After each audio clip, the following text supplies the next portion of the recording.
Mamma Jamma, drop the hammer. It's the latest edition of the Boom Bama Slamma. If you're watching us on a podcast, make sure you like, comment, and subscribe. Thank you so much for watching us on our YouTube channel. Also, make sure you click that bell so every time we post a video, you won't miss it. Also, don't forget to watch our stream. We go live on Twitch, on twitch.tv/SmackDraw. All of you in the chat, hey, glad you joined us tonight. We'll be getting to you in just a moment. Also, you can listen to our show in our podcast form on whatever major podcast platform you enjoy. Please subscribe, leave a comment, give us a 5-star rating on our podcast. I promise you our content is almost deserving of it, so we shoot for the high marks. So make sure you push us towards that. And finally, if you want to support our show financially, please go to patreon.com/SmackDrawPodcast where you can see our monthly subscription plans. You can get all kinds of cool stuff and swag when you do that. If you just want to give us a one-time donation, we appreciate that as well. You can go to paypal.me/SmackDrawPod. All proceeds from the SmackDraw podcast, PayPal, and the Patreon go towards making our brand more successful and putting out much better content for you, the listener, and the viewer. Again, I'm BamaDave24. Welcome to the Bammer Slammer podcast. I'm excited to have you guys with us tonight. We are missing one of our guests. She will be here in a very near, close future, and when she joins us, I will make sure to give her a shout out. But first of all, I want to introduce the guy who is on my right over here. He is one of the main voices of the Get Show podcast, where you can hear them talking about pro wrestling, MMA, pop culture, and anything that they feel like discussing. He's got a voice that will take you to the moon. This is Justin. How are you this evening, sir? Yo, what's good, man? I'm feeling good. Thank you for that nice introduction. You know what I'm saying? It's not very often that I get some smooth introductions like that other than Reek shout out. But yeah, man, that was really dope. I appreciate Glad to be here with you. Glad to be here with you guys. I appreciate you being here with us, man. Next, the guy right below me, he's the main host of the Kenny For Your Thoughts podcast and brand. You can find his content on his YouTube channel as well as on all the different podcast platforms. When it comes to good wrestling takes on Twitter, he's got plenty. So let him talk to you. Professor Kenny is with us tonight. How are you, sir? I'll give you that 20 spot for saying that I have good wrestling takes because I'm not used to hearing that, and I appreciate that. But how come you can't introduce my voice? I can talk like this the whole podcast. That's a very good point. Kenny, I know you're going to be filming and recording your next show tonight. Can you give us a teaser on what you're going to be doing? I mean, we're probably going to be discussing something similar in terms of NXT. Mm-hmm. We're definitely going ham on the Keith Lee situation, and I kind of have it out for the IWC. For being irresponsible with that one. And I definitely will be talking about Papa Meltz and what I feel is a lot of bias towards WWE in his latest tweet. So I am not afraid to give my opinion, even if it's controversial. So Gotcha. Completely understand. All right. Well, guys, when Katie gets in here in just a minute, I'll introduce her. But until then, we're going to just move forward and get into tonight's discussion. First of all, one thing I love to do on this show, just to kind of break the ice and get the juices flowing, is I want to talk to you guys about this week's match of the week. So real quick, you guys scan back over the last 7 days, maybe go all the way back to last Saturday. If you could think of one match this week that in your mind stole the week for you and you've been talking about it ever since you watched it, what match would that be? Kenny, would you like to start, sir? I would say, and I don't know if it's recency bias or not, but I would definitely say Christian Cage versus Kenny Omega from AEW Rampage, the first match of AEW Rampage. Mm-hmm. It's one of the rare matches I didn't nitpick anything. It was such good booking. Just a really solid match, as always, from Christian Cage and as always from Kenny Omega. But really, the ending is what made me go, okay, they did that correct. Yes. Because I literally had told my friend, if this doesn't result in Christian Cage winning the Impact title, which would make so much sense, and it would make the feud hotter going into All Out. Right. I said, then why are we doing this match? Correct. Sure enough, they also gave Kenny Omega an out with how he lost. So now he's going to be, chicken, heel and say, you cheated, even though the Young Bucks introduced the chair. So It's just like booking 101 as far as I'm concerned. Nothing but good things to say. Absolutely. And not to mention, when it comes to cheating, the first name I think of is Don Callis. So I don't think he has much of an excuse whatsoever. Right. I agree with you, man. I'll go ahead and jump in because that's my match of the week too. Christian hasn't had a bad match in AEW. And quite frankly, he hasn't had a bad match in years. Ever since even his pre-WWE forced retirement due to injury. Right. I mean, the rivalry with Randy Orton is talked about as one of the best rivalries of the last decade. Everything everything he touches, he's such an in-ring general. He's such a smart guy, master of in-ring psychology. I listen to Busted Open every single day, and one of the things that Mark Henry and Bully Ray have said on that show is that one of the key guys they always bounce things off of when it comes to putting matches together was Christian.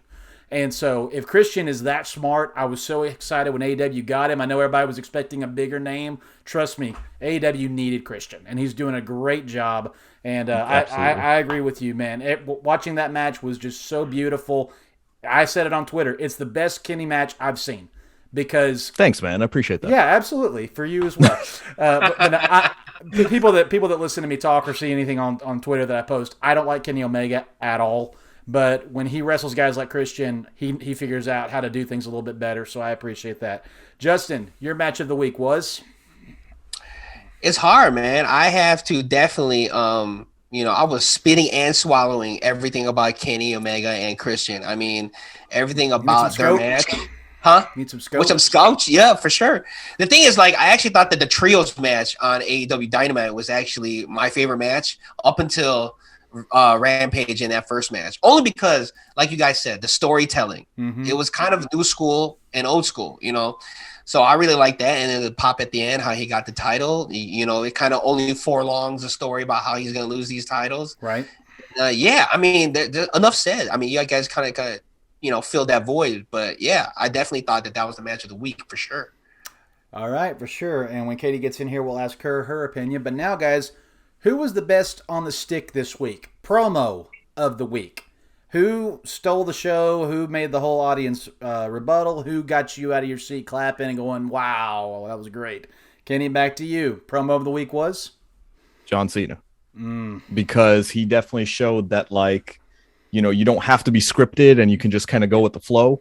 And, and I mean this as a compliment. There was a lot of times he was awkward during the promo, but then he would reel it back in. Right. And that takes a lot of skill to not lose your crowd when you're kind of messing up, because he flat out said, like, you could tell he was like, oh crap, I was supposed to say D jokes, but he just flat out said dick jokes. And then he stopped and went, uh-oh, like I wasn't supposed to say that, but then he rolled back with it.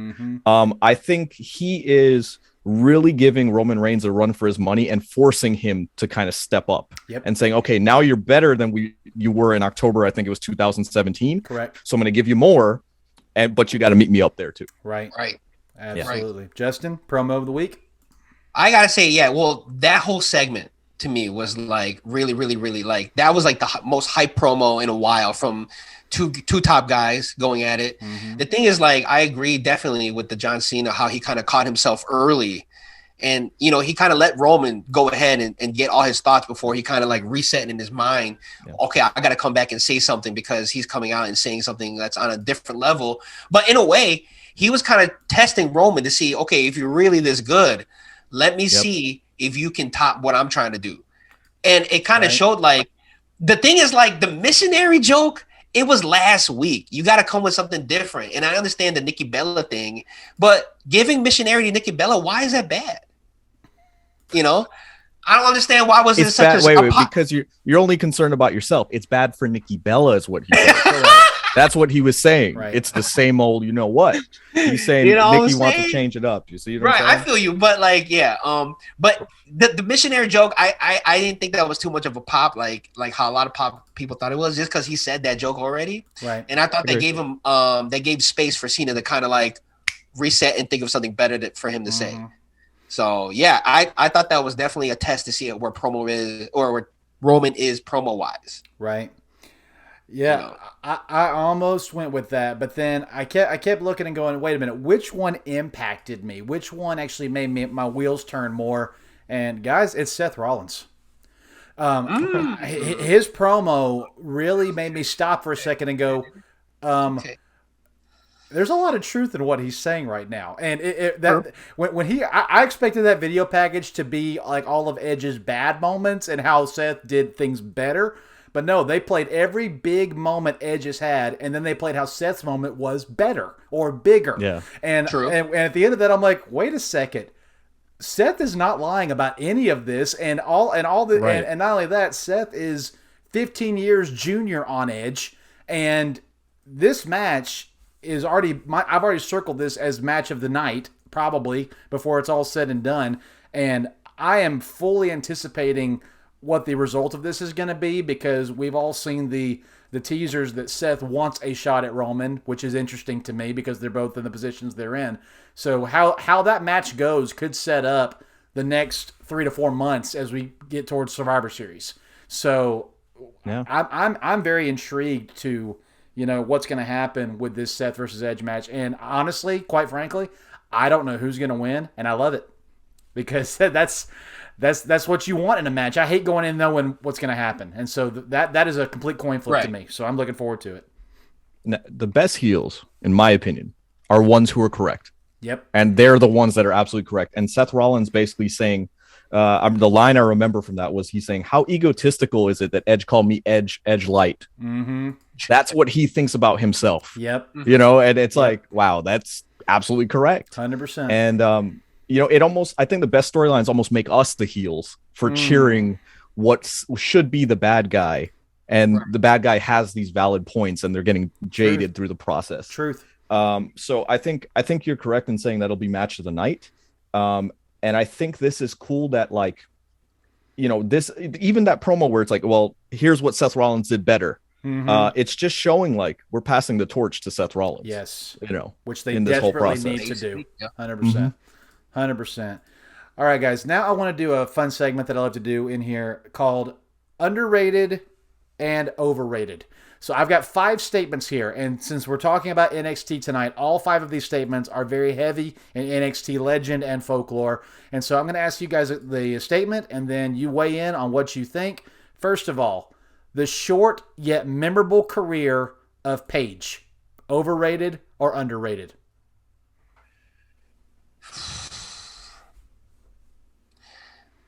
Is someone going to... Do I have to raise my hand? No, just jump in. Jump in. I'm going to say underrated. You talk about, right? You talk about it in NXT. It was underrated because they just became NXT. Like, it was still considered developmental before she went up and, like, did the whole thing with AJ Lee. So she didn't really get, like, I'll go totality because she only had, what, a 4-year run, if that? Yeah, so that's it. And then it became, like, a thing. So by the time that it became a thing, she was already on the main roster, kind of getting wasted. I mean, they tried to do something with her on the main roster, but it wasn't nothing compared to what she was in NXT. Even her and what's her name? Tennille? Oh, Emma. Yeah. Emma. She was Emma back then. Like, even her is like, her run was also very underrated too. So I got to go underrated. All right. I would say underrated, simply because they were the pillars. The Emmas, the Paiges. They were the pillars of the NXT Women's Division, and kind of started that ball rolling on the whole women's revolution or women's evolution. Paige, I don't think gets enough credit for being the person, the catalyst. While the main roster, there was a lot of critiquing the women. Right. She was quietly in NXT, like pulling out all the stops. I think Charlotte Flair gets the credit that Paige deserves because Paige kind of is in that 100. upper echelon. Yep. 100. Like Justin said, went up to, the main roster, and it was literally like, okay, she's a newbie. Mm-hmm. Whereas, like, she didn't have the respect that she had in NXT, and her whole career is 4 years, and she was so good. She was a vet in her early 20s because she's been wrestling since she's 14. Yep.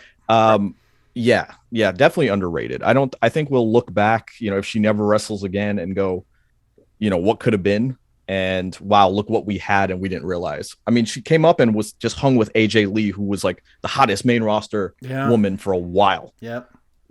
So promo wise too, she was like one of the few other than AJ Lee that could cut a promo. Yeah, she was solid all around. Yeah, 100%. Yep. She and AJ Lee were definitely a 1-2 punch. Yoga J, I see you in the chat. Hey man, thanks for watching. I appreciate you. I'm going to go underrated too. And I'll get more into this as we get into the main entree of the podcast here in a little bit. And that I didn't watch. I was talking to Justin about this beforehand. I didn't watch the wrestling product between 2011 to 2018. So I missed basically all of Paige. And so, but what I've been able to go back and watch, she was such a icebreaker for, again, like you guys were saying, there was such a perception women's wrestling in the WWE ever since Lita and Trish retired. And so Right. because of that, we needed somebody to shake things up. And AJ Lee was doing it on the main roster with Natalia helping. Naomi was getting better. But on NXT, the whole new breed, Paige was the first. And so she was the first women's champion in NXT too. So Right. Well, do you remember her nickname in NXT? Right. It was the Anti-Diva. Anti-Diva, right. So the whole Yeah. point of her run was to say, I'm not like the pretty Barbies. Like that's kind of Mhm. what she was saying. She Yep. was that goth look. She was that dark, you Yep. know, and I'm going to change this whole division. They kind of didn't use it when she went to the main roster. Right. But I forget, like, I'm always a part of like these little cool moments. I was there when she debuted on the main roster Wow, because that okay. was the night after WrestleMania 30 and when she won the title. Mhm. And I just remember I was in row 7 and a lot of people were just like the rumbles of like, I think this is going to be Paige. And the place Mm. came unglued. Like she was like the spokesperson for like changing women's wrestling Absolutely. in WWE. Yep. So I just remember the electricity in the air when she came in. So definitely underrated if I didn't think so already. Awesome. Next, And she got like one of the best theme musics too. Like, you know, definitely. that intro with that scream, you know what I'm saying? Yep. And I know that Christian has had the surgery. Edge has had the surgery. Paige, just think about it. We miss you. We miss you. And she's young. I know. She's young. I know. So I think she has a better chance than, you know, the Edges and Christians of the world because, yeah, I mean, she retired with her body still able to, you know, Yep. to go, if you will. Exactly. I know. Yeah. Exactly. I say, yeah, I would love for Royal Rumble 2022, especially if Sasha's a champion again, come back firing after her. You owe her a few hits, I think. So, Yeah. all right. Oh. All right. Next one. The Undisputed Era's theme song, Undisputed. Overrated or underrated?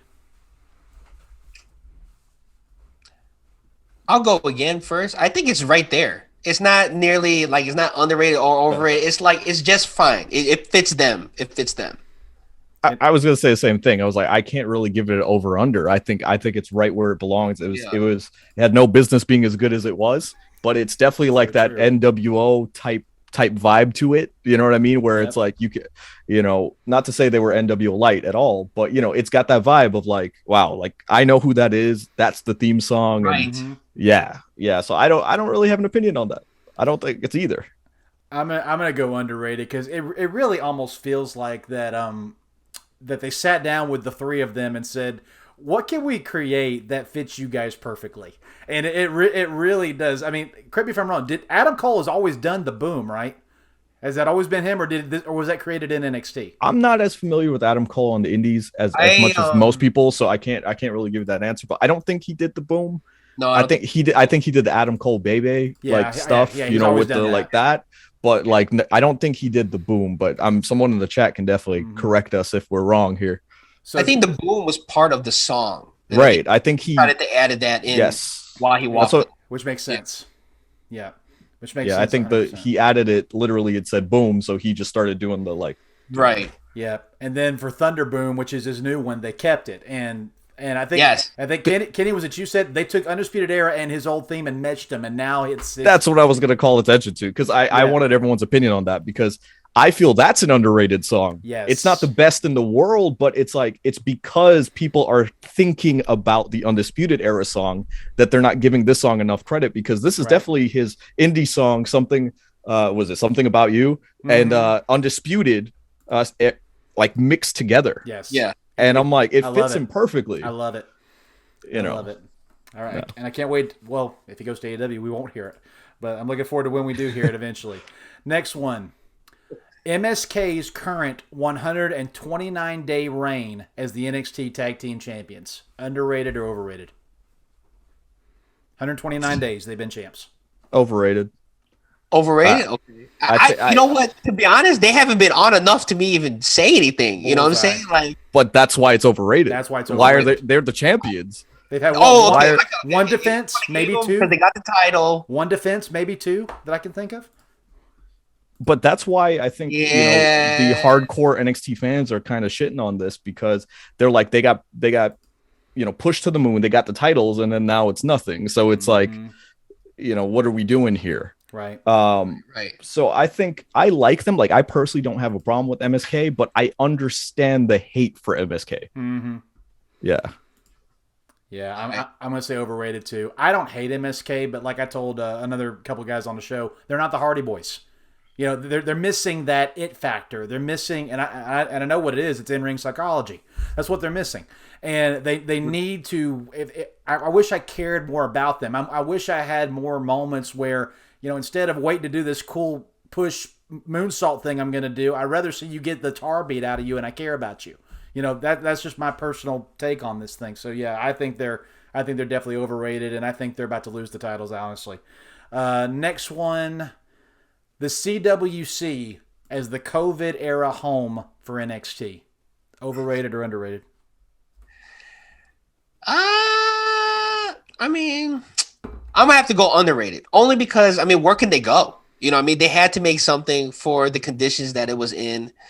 I mean, do I like what they ended up with the whole like glass with the fence and all that stuff? No, not really. But for the conditions for the situation that it was, I mean, they had to do their best. So I gotta say, slightly underrated. I miss Full Sail though. You know. Yeah, and I was at Full Sail for that first show on USA. Oh, okay. Great, okay. Amazing show. I miss the atmosphere of Full Sail. Mm-hmm. But I'll say this is kind of a two-parter. I feel like the CWC is underrated if we're talking about the first era of the CWC, because when they just had, you know, all of the video walls and stuff like that, and they were really utilizing it, I thought they were doing a very, very good job of like kind of making chicken, you know, salad out of chicken shit. Now the current iteration I think is overrated, because now I feel like it's like no reactions a lot of the time, even though it's a bigger crowd than used to exist in the CWC. Mm-hmm. And it's just the feel is a little bit wrong for NXT. And this is someone, again, who's been in a Full Sail crowd and kind of knows, you know, the main roster crowd's a lot hotter than the CWC crowd. And that's not a good thing. NXT is supposed to have that special crowd, to me. So. Exactly. Absolutely. I agree. And everybody looks like it's like a scene out of Walking Dead too, with the damn fences. You know what I mean? Like, just take it down already, you know? Well, guys, I hate to interrupt you guys, but I have to, because we have now been joined by the lady of the SmackDraw brand. She's a fellow teammate. She's also, you can hear her on the Thursday show with her partner, Savannah. They do the She Elite Showcase. They do an amazing job discussing the landscape of pro wrestling and so much more. This is Katie, baby! How are you this evening, Katie? Fine. Sorry. I didn't mean to be late. That's all right. That's all right. All good. It's all good. It's a party now. Hello. Kenny, nice to meet you. Nice meeting you too. Okay, so Katie, we're gonna catch you up real quick. First of all, what was your match of the week? Oh God. Overall or just NXT? Doesn't matter.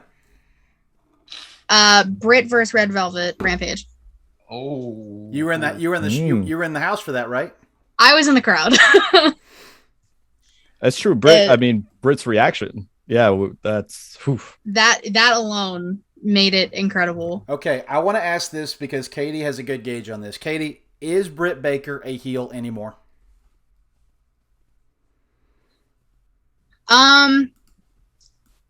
Ooh. No, I'll say she's still a heel, because technically she was shitting on Pittsburgh, but also like not shitting on Pittsburgh during her promo on Wednesday. She's like, yeah, well, you guys, we know, like, you guys need a champion. Right. Here I am to give you hope, because Pittsburgh sports teams have sucked recently. Right. So here comes Britt Baker, right? Our champion. So gotcha. I'd say she's still a heel. Okay. Your promo of the week, Katie. Adam Cole and Kyle O'Reilly's That was my runner-up. Great moment. Well, I didn't get to see SmackDown because I was at the Rampage stuff, so I didn't get to see like the whole Cena Roman stuff. Mm-hmm. But the fact that you know that could be a contender, even though you haven't seen it, that's to tell you how good it is. Exactly. You know? Exactly. It was all over everything. And then Katie, I'm not going to make you go through everything else, but I'm going to pick two of the ones we've just talked about. And first of all, because I know how big of a fan you were of them as well as me, Undisputed Era's theme song, Undisputed, was it overrated or underrated? Oh. Can I say neither. It was kind of. Yes, I feel you like can. it was. Yes, Everybody Perfect. else did too. Every Yeah. one of us said that. Okay. Okay. Yeah, I'll say it was right in the middle. It was perfectly made for them. So why is it underrated? Exactly. Exactly. All right. And then the other one before the current one is, Katie, the short yet memorable career of Paige. 4 years. Underrated or underrated? I'll say. Ooh. I'll say she was underrated. Mm-hmm. I mean, she did a lot in that short time span. Right. I definitely think she was underrated for sure. And then the one we're on right now, the CWC as NXT's COVID era home. Underrated or overrated? Overrated. I'm not a fan. I kind of heard like what Kenny was saying about everything. It was better when it was. I mean, even with like the screens, like Kenny was saying, the screens were better. Yeah. But nothing is gonna compare to the original Full Sail crowd at all. Yeah. Like that was like its own entity, you know? Yeah. It sucks because they're cleared to do what they want. Unfortunately, Right. You know, I was listening to those of you that know who Izzy is. Izzy goes to Full Sail to CWC almost every single NXT show. They have to meet at Full Sail, put a mask on, get on a bus, ride for an hour to the CWC, get screened and temp checked before they go into the CWC, then keep their mask on the entire time. She said it's literally a 2 to 2.5 hour process just to get to the event and watch the show. That's why the crowd looks so dead half the time, because of what they've already been through in Orlando Heat, by the way. So it's just... Well, it's one of the things we're going to talk. That's ridiculous. It's one of the things we're going to talk about tonight. Is NXT going through this stuff unnecessarily? And so I want to hear y'all's opinions when we get to that. Final one, and appropriately, Katie, I want to start with you. Adam Cole, baby, underrated or overrated? Well, you know, I can't say he's overrated. Where's your doll? He's over here. You can see him. I can see his head. He's chilling. He's chilling over here. He's always there. He's always in frame, whether you believe it or not. And I can't say he's underrated because everything he's done at NXT, even before NXT, his career. I'm going middle ground again. Okay. I feel like he's been. Yeah, I'll say middle ground just to keep it simple. I'll jump in. Definitely underrated. I think more people are finally waking up to who he is, and unfortunately, a lot of people that just say, "I don't watch NXT because that's the C show or that's developmental. Who cares about that? I'll watch Raw and SmackDown." If Vince McMahon schedules a private meeting with you and the entire internet knows about it, you're a big deal. He's underrated, and we still don't know the outcome of that big deal, and I'm so glad we don't. I can't wait to be surprised no matter what happens. But the first time I started watching NXT back in 2018, when the Undisputed Era were running wild, I saw a few of his matches, and I was like, man, this dude's athletic, and man, this dude's good on the mic. But there was a match he had with Finn Balor, and it was for the NXT Championship right when Finn had come back. Finn did a jump off the top rope, and Adam Cole reared back and super kicked him in midair. I called in to Bust It Open and said, guys, I just saw Shawn Michaels and Adam Cole's ring gear.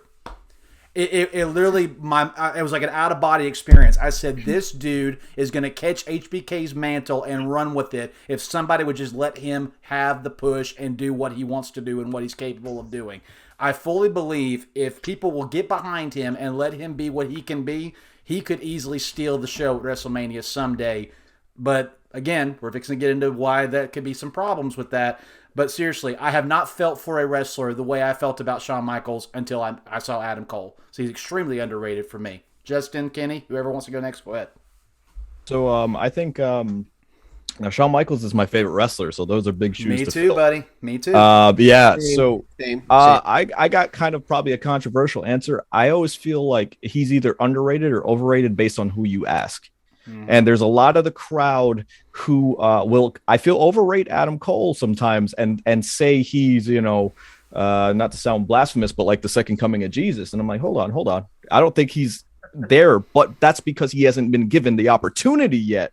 So that's where I agree with you. So as a general statement, I feel he is underrated because he hasn't been given the platform. Right. But I think we're about to get that rectified with like you said, the meeting with Vince McMahon, which was here in Tampa. I was at that SmackDown. Yep. Literally, it was crazy because on my podcast I said, "Hey, don't believe everything you read. For all you know, he's coming to SmackDown." And reports go out an hour later that he's meeting at SmackDown. Were there any Adam Cole chants?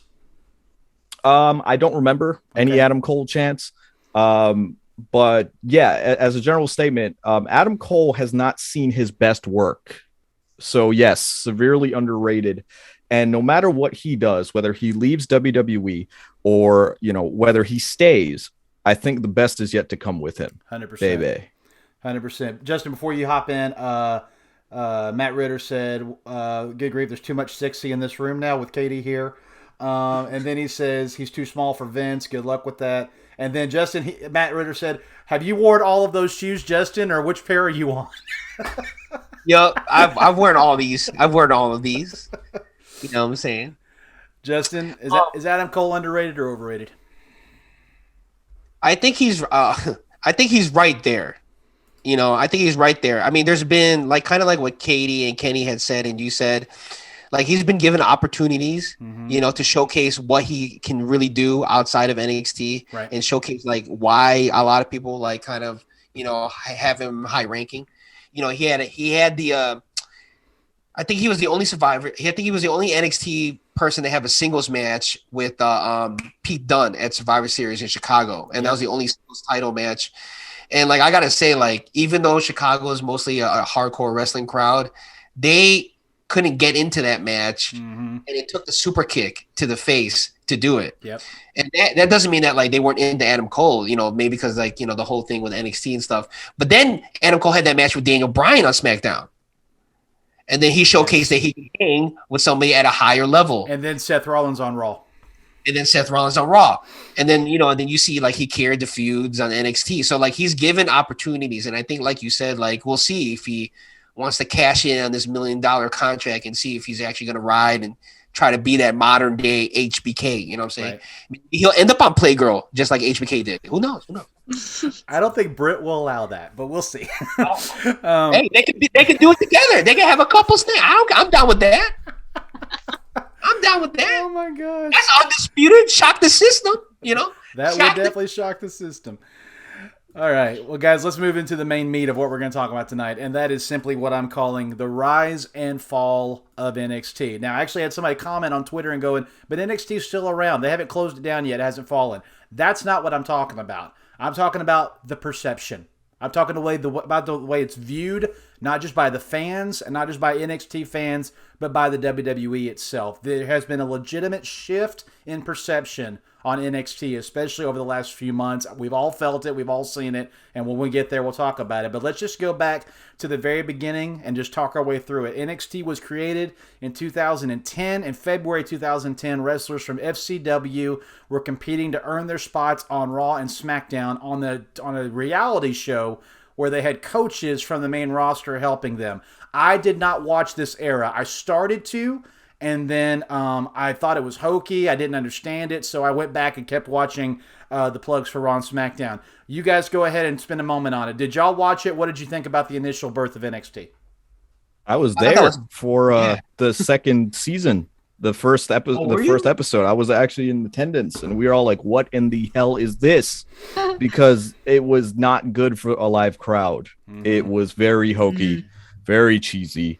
And it was definitely during that PG era of WWE, so it was just adding another tick mark of okay, the Attitude Era is definitely dead. Yeah, and this is what the crap we have to put up with. So that's my opinion. I loved it. I loved it because I'm always a glass half full kind of guy. I was okay with it, but I'm also it killed ECW. That was what replaced ECW. Right. So the original iteration of NXT, as a general statement, was not a fan. Okay. Anybody else? Yeah, I thought that was straight basura when I saw it. I mean, the thing is me and my homies, we kind of watched Daniel Bryan on the up and coming, and then we saw him going to WWE. We're like, oh, that's dope, And then we saw him doing something like Price is Right type shit, you know what I'm saying? Saying supermarket sweepstakes type shit, So I'm like, dude, what did they do to our guy, Yeah.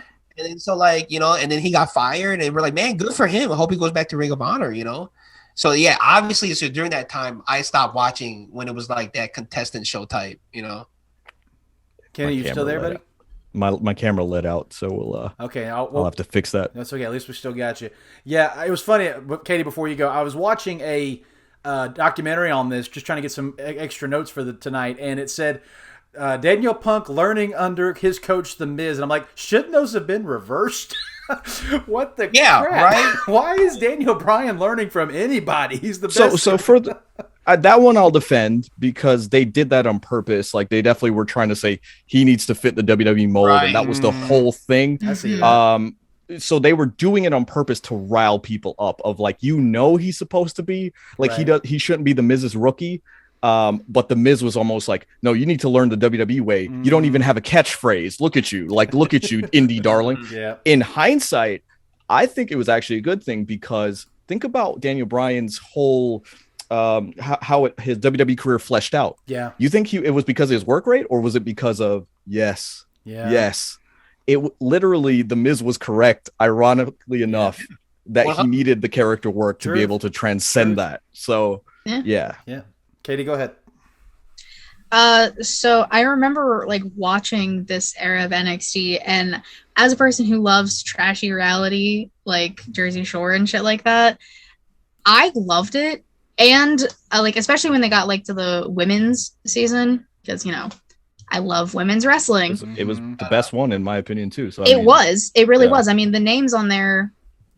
I mean, hell, Naomi was on that season, so yeah, and she's incredible. Yeah.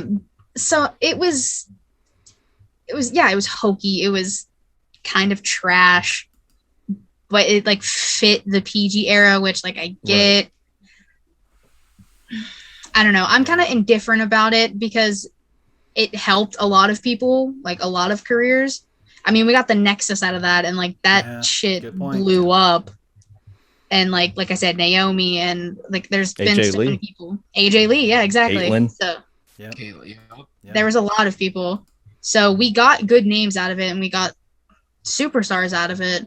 But the presentation itself could and should have probably been different for it. Gotcha. All right, guys. Well, then we move into 2012 when Triple H puts his firm grip on it. In June 2012, he combines Florida Championship Wrestling and the Ohio Valley Wrestling systems, and they get consolidated into NXT, which is now taking place at Full Sail University in Orlando. The TV show gets completely revamped to focus on developmental talent, and it begins to look more and more like another version of Raw and SmackDown in terms of camera shots, in-ring work, all of that, matches and storylines. When you guys saw this move happening to Full Sail between 2012 and 2014, what'd you start seeing? Remember, I live in Tampa, so I went to a lot of FCW shows, and FCW was always underrated because it was like under the radar, not on TV. It was literally on Bright House Sports Network. Mm-hmm. Sometimes you'd see it. You had guys like Sheamus, Dean Ambrose, Seth Rollins, all these guys that were like, oh my God, they should be on the main show. Yep. And, Dusty Rhodes was, trained to like doing a lot of work with a lot of people. So I got a stable full of boys for you, Vince. Yeah, I think it was Dean Ambrose at the time. Dusty said, "Give me 2 hours on TBS with this crew, and we'll take Raw down." Mm-hmm. So that's the quote, and it's true. So what they did was finally, to me, NXT was just fixing that because FCW had all the tools, but it was in a crappy warehouse and everything, and they were like, "Okay, let's build our own stuff. Let's make our own developmental." Because you got to remember at the time, there was no competition. There was indies, but there was no competition per se. So this was almost like, I feel like WWE making their own competition. Correct. And making their own in-house product. Correct. And it was definitely good for the time. Katie, Justin, you want to add anything? Justin? I mean, everything that Kenny said. I mean, I was glad too, because I basically, when I first heard about it and I kind of like saw what they were doing, it kind of reminded me of the WCW power plant. Like the idea of what the power plant was supposed to be, but WCW obviously never really utilized it. It just seemed like that's what Triple H was going for. I mean, as a blueprint, and then incorporating Dusty and everybody else that was on FCW at the time. Yep. It's kind of like, let's train these wrestlers and try to like make something out of this, and let's get something going. So when I heard that, that's kind of like what I thought about it. I was like, yeah, I'm down for this. You know what I'm saying? I got 2 words for it.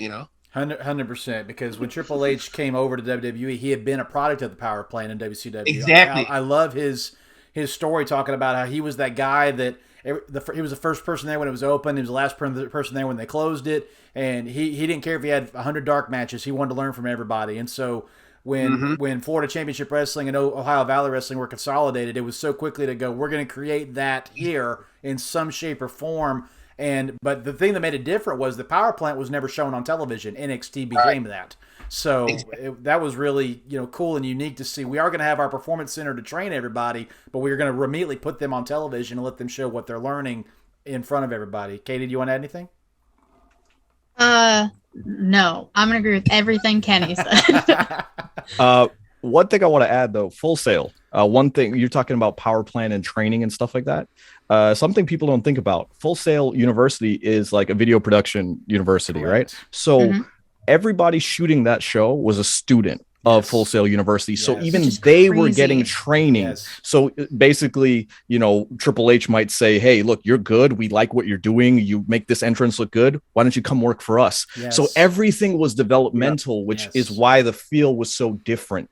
They literally said, okay, how can we make hide the negatives and accentuate the positives of everybody? Absolutely. Like even like Nia Jax's entrance was so damn cool in NXT. I know she gets hate now, but her entrance was just like they focused on her eyes and they did like these little things. I'm like, wow, like they're really accentuating everything that's positive about her. I say Ascension is another one too. Ascension, remember Ascension? Yeah. When they came out, that's another one that was dope too. I say, everybody in the chat, keep talking to us. If you say something that I want to shoot out, I'll shoot you out on it. Next, guys, we're going to move into 2014. This is what I call the takeover era. In February 27 on 2014, NXT Arrival takes place as a 2-hour special on the brand new launched WWE Network. I did not watch Arrival until later. What did you guys think when that was announced and when that Arrival took place? Oh man, that was a banger. Yeah, same, exactly. Thinking about it, because it was just huge at the time. But I'm sorry, Justin. No, that same thing. Goosebumps, saying eczema, saying psoriasis, all the skin problems. Need some cream, man? Yeah, when that happened, I had to get my, Trilimsa on, all the ointments to come out when that happened. But yeah, just to piggyback what Kenny said, it was dope because like the first match was, one of the women's match was Paige and Emma. And I think the title match was Bo Dallas and Adrian Neville. Yes. Yeah, Neville. Right. Ladder match, I think. Ladder match, exactly. And then, but the match that I wanted to see was the Cesaro Sami Zayn. Yep. That was the match that got me into NXT because I just happened to be giving my daughter a bottle at the time.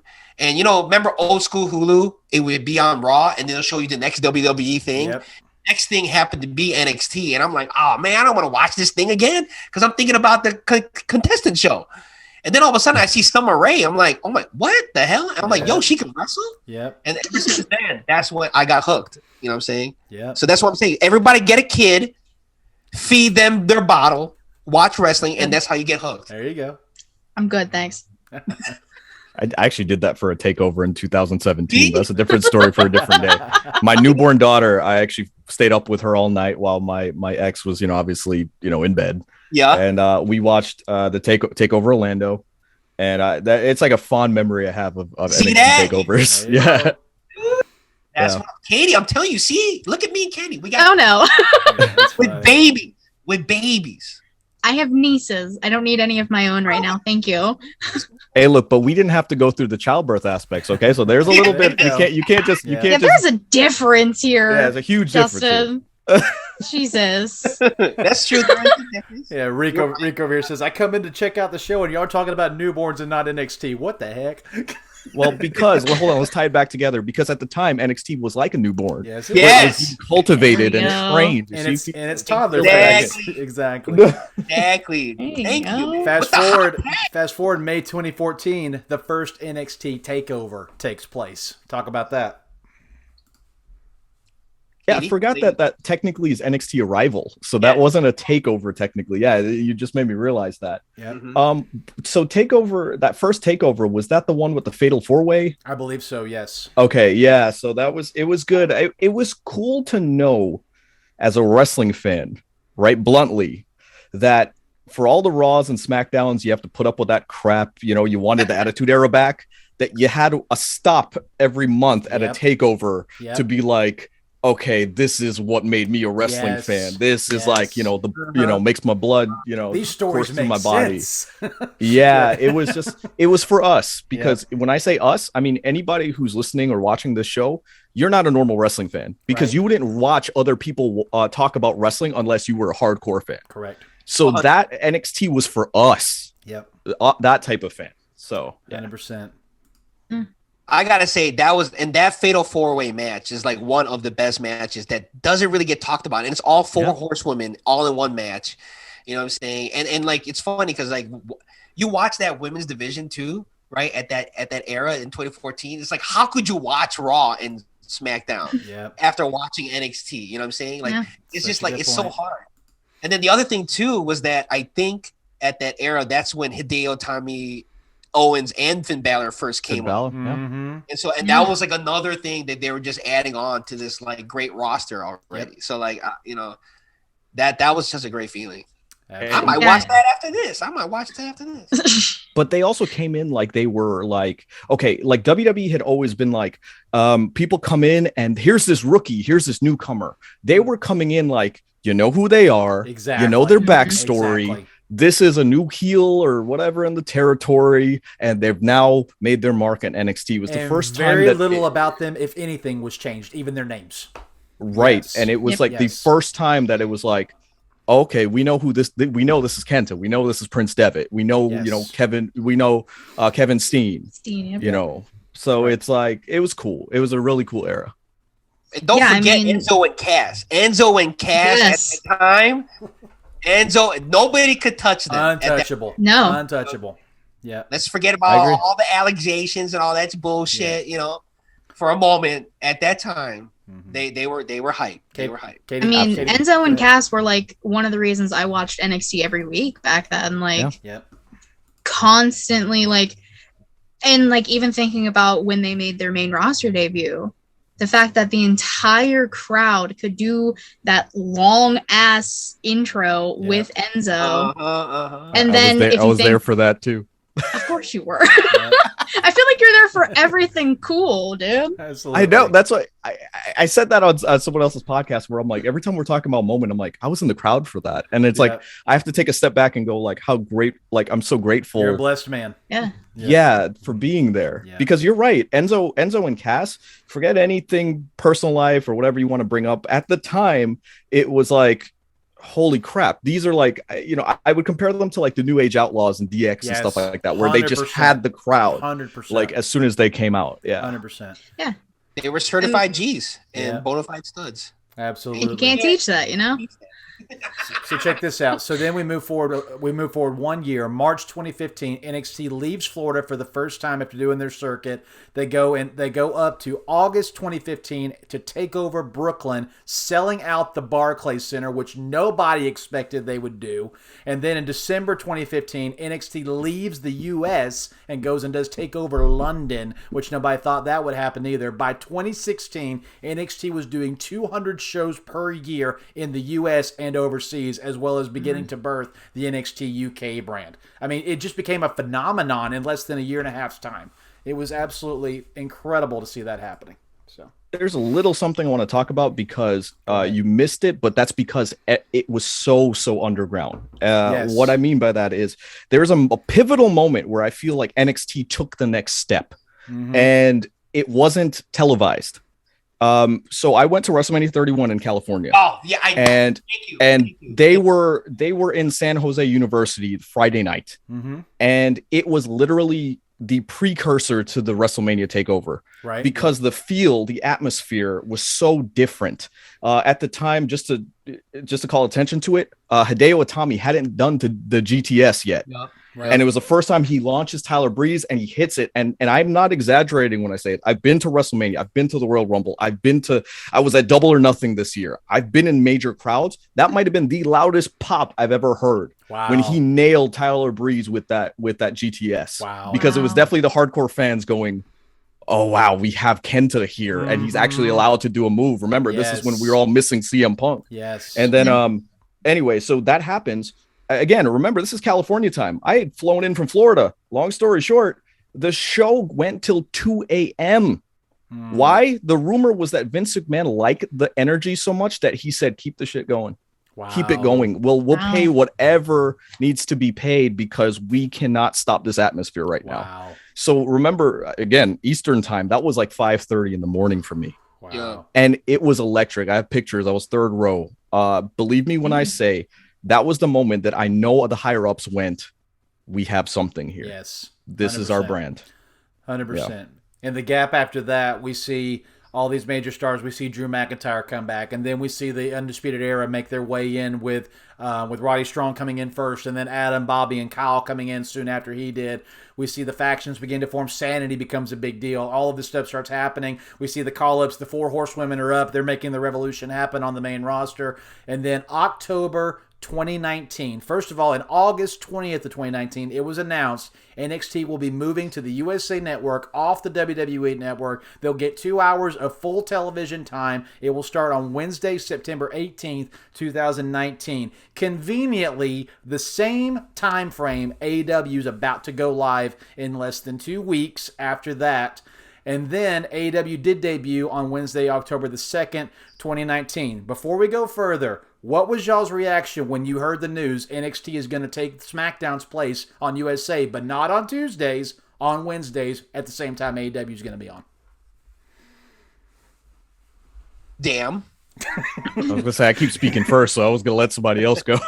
Honestly, like, when something's good, don't break it. Don't try to fix it. An hour was perfect for NXT. They should have not ever done 2 hours. I think it was just enough because it was kind of like you knew who you were gonna get, right? But there's like small pieces of people they were trying to fit in as much. You know, I remember one time watching an hour of NXT, and I'll be like, man, everybody's on this show. How are they doing this in an hour? And that was fine. Now you see the 2 hours, they have to extend certain things and this and this.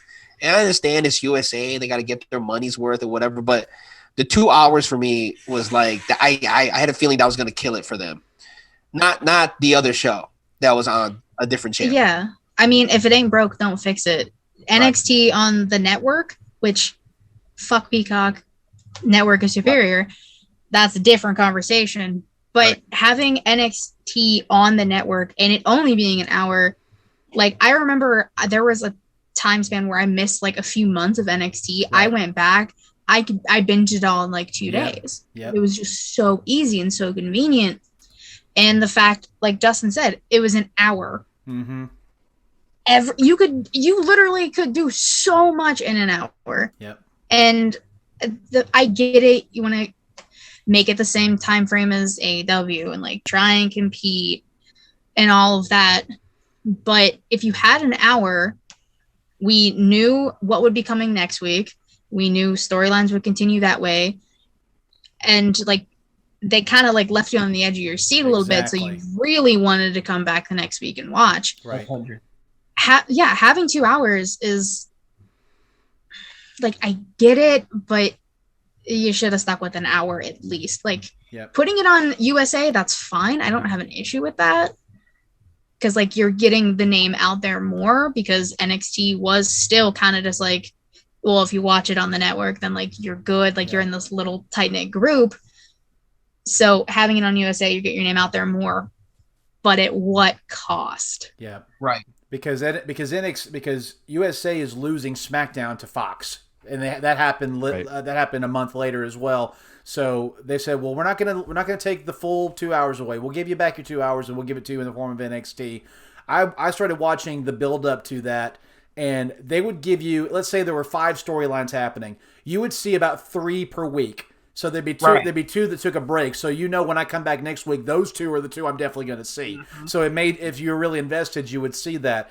My thing is, okay, if it was just about fulfilling your obligation to USA, why don't you just put it right where SmackDown was? We're already conditioned to watch wrestling on Tuesdays at 8 p.m. Put it right where SmackDown was. I'll tune in. I'll catch it. This is NXT. Awesome. You choose to put it on Wednesday, counterproducing against AEW, which is a literal defensive chess move. This was not anything other than that. I don't care what anybody else says. This was a chess move trying to defend their turf in some way, shape, or form against AEW. Kenny, go ahead and weigh in before we move forward.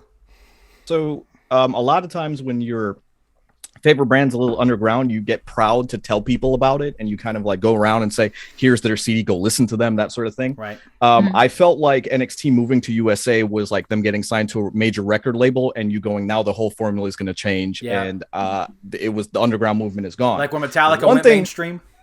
Right. But hey, Metallica's Metallica. Exactly. What I will say though, and this will be controversial, I've always disagreed with everybody that said, okay, this was a counterpoint to AEW, and why would you do that? For the simple reason that NXT was on Wednesdays to begin with at 8 p.m. Right. And what I will, or maybe it was at 9 p.m., but what I'll say to that is I think it was just a perfect storm. They were like, okay, if AEW, I think they viewed it as, okay, if you want to come at us on Wednesdays, we'll take it to you on Wednesdays the way that we know how. Yep. So it was a counterpoint, but I think they viewed it as you came for us, so we're going to end you. Exactly. So Right. I think it was the wrong move. Let's just say that 100%, right now, 100%. because again, the feel of NXT went away. I was at that September show when they went to the USA Network. I was at that first show at Full Sail. That show was special. That show had the feel of NXT still. Yep. But as we went along, they kind of lost it. Yes. I will say the first episode, that episode when Finn Balor came out, like, again, it was just like, oh, this is special. You got main roster guys coming back to NXT. So now we got something here. But it got diluted as it went along. Yeah, it did. And then the fact that, like everyone said, 2 hours, I think, was a big mistake. As we saw with AEW Rampage this week, 1 hour feels like something special. It does. And Yes. 1 hour, when they were pulling, they'd have a Rhino appear to fight Baron Corbin randomly, and these guys that weren't signed, it felt like something unique. Yep. It just became Raw and SmackDown Light a little bit more. Agreed. With the 2 hours. Agreed. So yeah. Yeah, I wanna touch on the like Rampage thing. So again, I was there last night. So like Kenny got to be at like all these like amazing places. I got to be at the first Rampage. There you go. Yeah. Which, I mean, again, Britt being so over is incredible.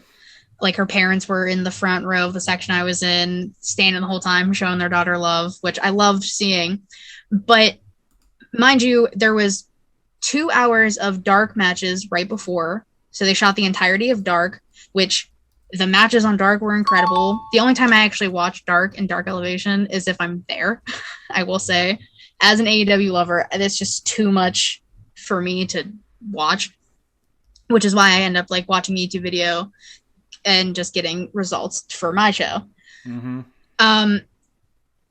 It didn't feel like an hour.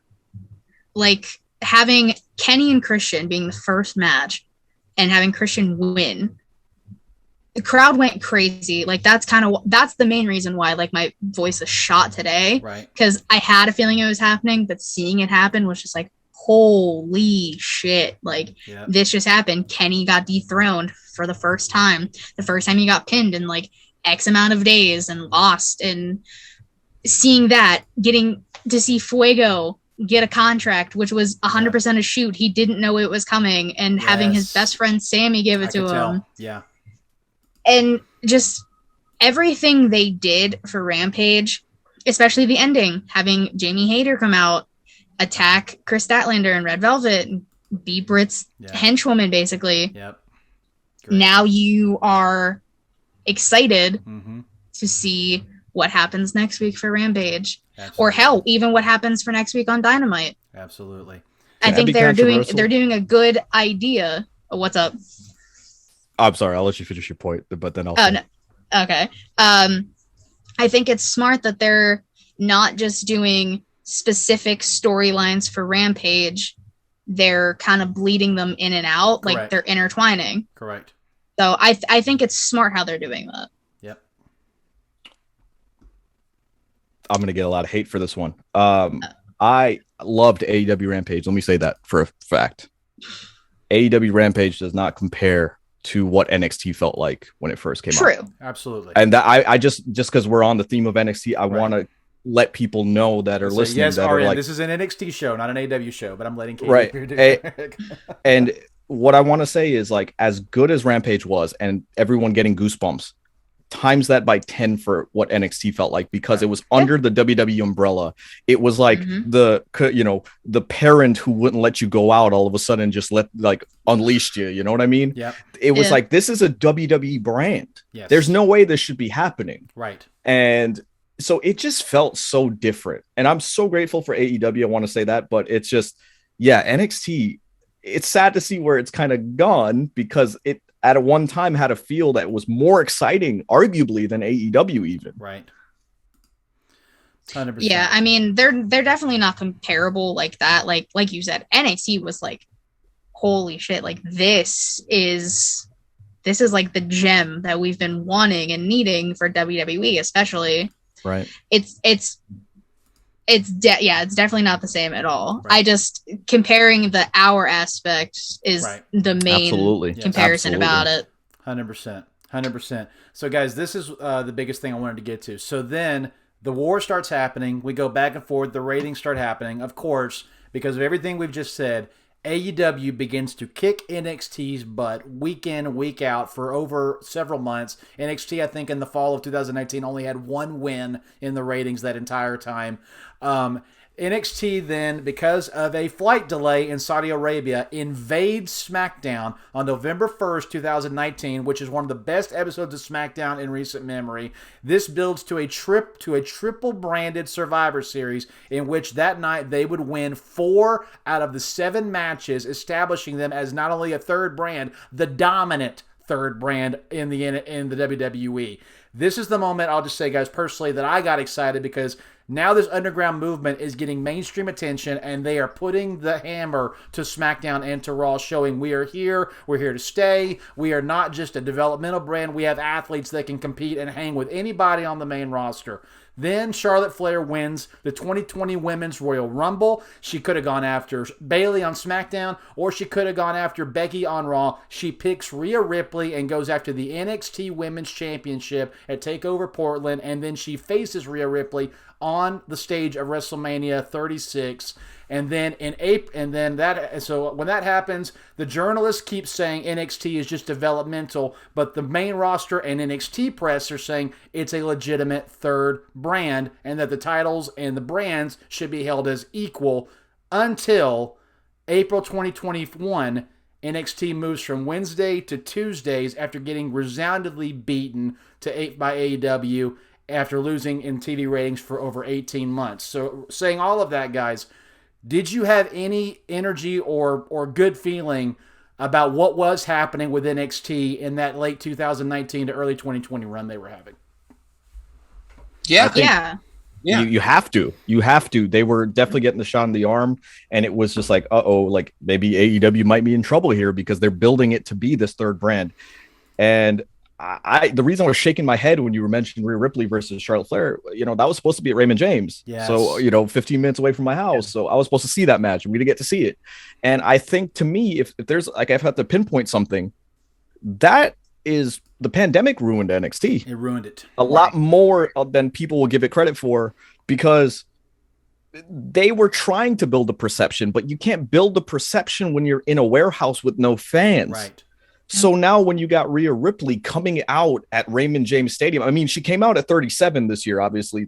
Right. Like, imagine that, but 36, where she's the defending NXT champion. Mm-hmm. Yes. It would have been like here is a statement. This is our third brand. This is how strong it is. Yes. And Charlotte Flair is wanting to challenge for this title. And I'll even say this. Yeah. I think that match, Rhea would have gone over if it hadn't been for the pandemic. I was going to allude to that. Yeah. I think they would have had Rhea go over, but then I don't know, maybe that's just us wishful thinking, but the pandemic kind of ruined NXT in that sense. The feel was gone. 100%. Yeah. Well, when NXT did the whole we are a third brand and the whole invasion thing, and then the triple threat matches at Survivor Series in Chicago, the best wrestling city in the world, I was there, y'all. I was there. Finally, we get to the point where your boy was somewhere. You know what I'm saying? And and the other Get Your Crew members were there different days. You know what I'm saying? Because War Games is also that day too, the day before, right? So basically, I know we're talking about a couple people, that we're mentioning NXT. There's a whole bunch of roster, but the big one, the big name, because he came out with something kind of crazy today. He had a health issue and everything like that. But the big moment was Keith Lee that night. Yes. Keith Lee had that big moment against Roman Reigns, and nobody really knew Keith Lee. But when he had that time with Roman Reigns, the NXT fans and then the WWE fans were basically at each other, kind of like it was like the Iron Bowl. You know what I'm saying? Yeah. At the Iron Bowl with Auburn and Alabama. Exactly. It was like that when it had the two of them going at each other. And, if you go back and you watch that moment, it was just crazy. And you knew, had not the pandemic happened, that Keith Lee was gonna be a big star. 100%. Kind of like what they were doing with Rhea Ripley. So, yeah, that time frame was one of the best. And like I said, Adam Cole had his own match that night too. So, yeah. Definitely, like Kenny said, the pandemic ruined everything, just like it ruined a bunch of other things. I was supposed to be skinny and be buff, and I couldn't. I had to stay home. It ruined my life too, Yeah. I mean, I lost weight during the pandemic, but that was probably stress.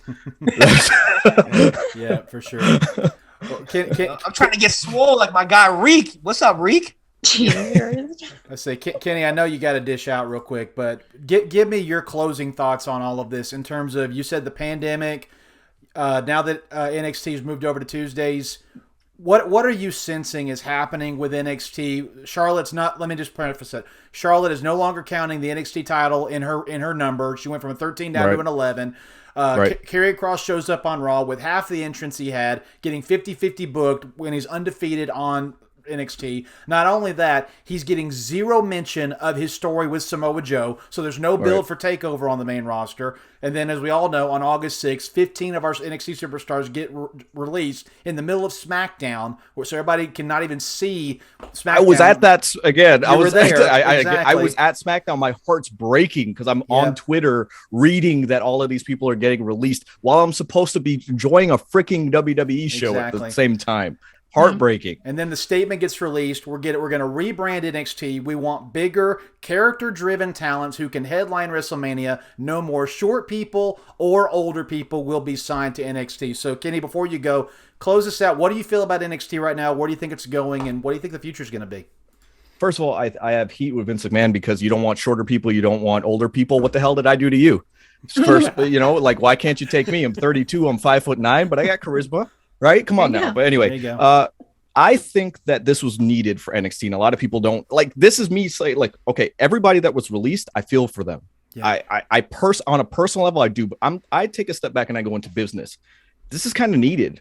They were signing up everybody and they were just not doing anything with them. Right. And so at a certain point, you got all these people on the payroll and you're not going to do anything with them. If they're 30 something and they're on the NXT roster and you don't see a future in them, let them go so they can develop somewhere else and they can make Impact better. They can make New Japan better. They can make ROH better, things like that. So that's the other aspect of it. I think this was really needed. And sometimes you got to pull the Band-Aid and it's like, look, it wasn't working. So we got to start from ground zero. And I kind of agree. This will get me heat. But if you're 30 something on the NXT roster, why are you there? You should be on the main roster. So I think that is saying, yeah, let's focus on the youth. Let's focus on the next generation, not just be the third brand. To me, this is them kind of going back to the roots and trying to recapture the magic. Yeah. Whether it works or not, I don't think it will. You know what? You can't capture lightning in a bottle twice, but I think that's the attempt here. Is like, let's try this again. Yeah. All right. Kenny, thank you so much for your time. Thank you for joining us. Thank you so much, guys. Absolutely. Appreciate you, man. When you pull out, I will be doing my best to do that. But real quick, Kenny, before you go over, plug your stuff real quick. So we're gonna go live a little bit after this. After this episode's finished, maybe come join us over there. It's a Kenny for Your Thoughts podcast, youtube.com/a Kenny for Your Thoughts. We'll be talking this kind of same subject about NXT, but we'll be talking a little bit more about Keith Lee and his health issues and a lot more AEW Rampage stuff. Awesome. So check us out over there. Appreciate you having me on, and thank you so much again. Thank you, Kenny, and I'll see you next week when we preview SummerSlam, man. See you then. All right, buddy. Appreciate it. Thank you. Man. Awesome. Katie, go ahead. Everything, while I fix your screen, go ahead and talk. Everything you just heard about, what happened to NXT in April, what's happened since then. What are you feeling about the Black and Gold brand right now? So I kind of briefly touched on this yesterday when Savannah and I reshot everything. I understand why you have to release talent, especially if you have, like, they really were kind of just like gathering people left and right, mainly probably to keep them away from AEW, because AEW was like, well, we're this new thing, you can come over here, well, this, that, and that. But some of the names that were the most recently released, I mean, you saw Bronson Reed, who was just NA champ like a month ago. Bobby Fish was just in this storyline with Diamond Mine. Tyler Rust, who was in Diamond Mine. The main reason that was kind of thing, a Diamond and the Rust kind of thing. Yeah. And so it sucks seeing those names that were just heavily on TV. I mean, the Bobby Fish one, I'll give him a pass on because he was injured a lot. Yep. So I get it. And 44 years old. So. Breaks my heart because that means we won't get the Undisputed Era possible reunion. Thank you, Jesus. Yeah. It's been a long 24, 48 hours, guys. Well, not in depth. Well, let me put it this way: we won't get it in the WWE. True. It could happen anywhere else. It's a shitty situation, especially because there's been over 100 superstars released from WWE in the past year alone. Yeah. Especially like the women's division took a hit, like a big hit. Which still pisses me off, but that's neither here nor there. Right. I don't feel like getting into a reek type rant right now. I'm too tired, but I mean, thankfully, a lot of the people who get released find work somewhere else. Mm-hmm. AEW, NWA, Impact saw a lot of people from the WWE cuts go over there, which good for them. Like, that starts to build Impact's brand and everything like that. It's just an overall shitty situation. Yeah. Like, you don't want to see people get released you don't want to see people get fired from their jobs. Like, you could hate the character all you want. That's a person. Yeah. And they just lost their job. Yeah. Doing something they probably loved and probably were training for years upon their life. Right. And it was everything to them, and then they lose it. Yeah. So I like Kenny was saying, I feel for everyone who has been released and who will probably get released soon, because all the reports about Vince wanting, like, the people under 30, all this, which again, my statement is shitty situation. And you hate to see it, especially because as NXT fans, especially ones from the beginning who watched it grow, turn into this thing, this brand, this everything. Yeah. You hate to see it. Yeah, looking over here in the chat, Yoga J said, I love the moment between Keith Lee and Roman Reigns. Reek said, all the mighty program. He said, Katie, all I do is speak the truth, or at least an extension of it. Sure. That's funny. And then he said, if WWE wants big man, then why release the likes of Braun Strowman and Bronson Reed and Bray Wyatt? Okay. I will say this. Bronson Reed is a surprise to me, because he's not that old, and the only thing I can think of is that he is very similar to Keith Lee and Otis, who Vince already has.